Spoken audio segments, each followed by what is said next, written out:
महाराष्ट्र राज्य के नांदेड़ ग्राम के निकट रायपुर इलाके में आज भी खून की प्यासी डायनों का बसेरा है।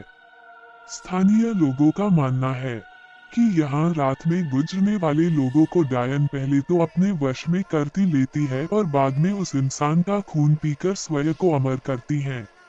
वहाँ माना जाता है कि यह इलाका डायनों का है। यहाँ पर इंसान का कदम रखना खतरे से खाली नहीं है और अगर आप वहाँ पर गए तो किसी तरह की गलती आपके लिए काफी नुकसानदायक साबित हो सकती है। अगर आपको ये यकीन ना हो रहा हो तो आप यहाँ पर किसी भी पेड़ों में कील गाड़कर खुद ही देख लीजिए। लेकिन आप लोगों का मौत से सामना जरूर हो जाएगा। आप लोगों को भले ही यह अंधविश्वास या अंधश्रद्धा लग रहा हो तो इस भूतिया गांव का यही दस्तूर है। इस भूतिया गांव को अभिशप्त माना जाता है। यहाँ पर एक दो नहीं बल्कि सारे इलाकों में डायनों का बसेरा जमा हुआ है। नांदेड़ के निकट इस छोटे से गांव में डायनों की अब पूरा राज्य बसा हुआ है। यहाँ पर ऐसा माना जाता है कि पहले यहाँ एक डायन रहा करती थी, लेकिन डायन ने गांव की कुछ लड़कियों की आत्मा को अपने वश में करके उनको अपने साथ लगाई। आज वही लड़कियां इन डायनों के साथ मिलकर खुद को अमर रखने की कोशिश करती है। ये गांव की वही जगह है जहां वास्तविकता में यहाँ के पुरुषों को रात में निकलने पर प्रतिबंध है। कब किस कौन सी जगह पर डायन उन्हें अपने वश में कर ले कोई नहीं जानता है। अभी तक यहाँ पर कुल 42 ऐसे मामले आ चुके हैं जिनमें से पुरुष लापता हो गए, लेकिन उनका अभी तक कोई अता पता नहीं चला है। यही माना जाता है कि डायन उन पुरुषों को मार दिया होगा। रायपुर में पेड़ों को काटने पर भी प्रतिबंध लगाई गई है। यहाँ पेड़ों के ऊपर डायनों के रहने की बात बताई जाती है। एक बार एक पेड़ काटने पर गांव के एक मनुष्य की मौत हो गई थी।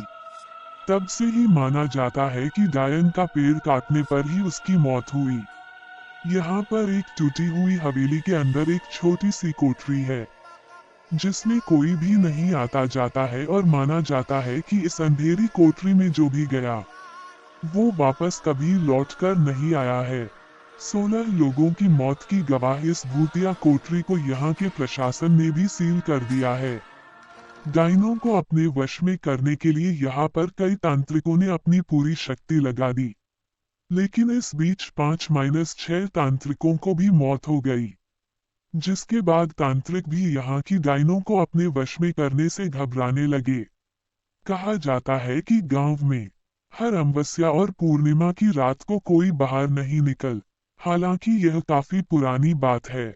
अब लोग अपने घरों को अच्छे से बंद करके घरों में रहते हैं। गांव के कुछ लोगों ने यह अनुभव किया है कि अक्सर रास्ते में चलते वक्त उन्हें अजीबोगरीब आवाजें सुनाई देती है, लेकिन पीछे मुड़ने पर कोई नहीं होता। गांव के रंजीत नाम के व्यक्ति ने तो अपनी बाइक पर एक डायन को लिफ्ट तक दी थी। काफी लंबा रास्ता तय करने के बाद उसे एहसास हुआ कि उसके पीछे कोई बैठा हुआ है, पर उसने जब पीछे मुड़कर देखा तो कोई नहीं था।